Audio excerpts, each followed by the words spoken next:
Another good thing about node-based user interface is that it's not working like a black box. So you see everything that is happening. You can run every step separately, and you can compare the result and adjust the properties to adjust or maintain the result that you are getting. So if you're not happy with the output, you know where to go and change what. In this example, I tried to see if I can make a pipeline that is going to generate motion graphic or video for me as an output. So what I did was I gave one image as input.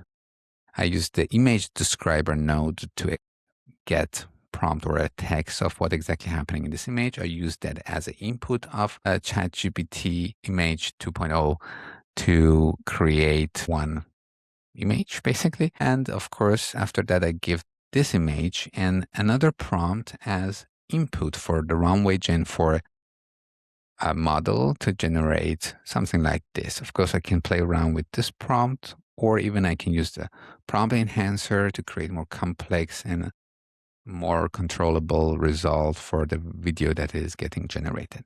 So this were three examples or three things that I have done so far using this tool. Another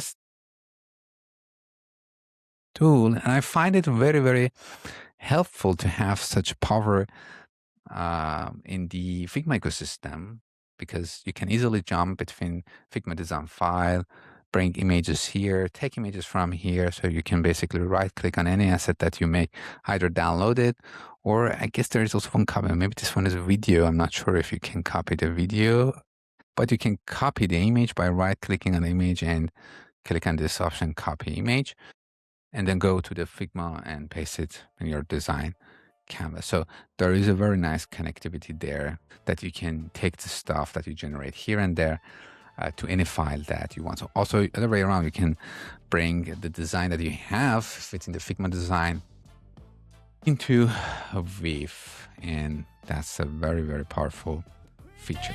Just show me the why.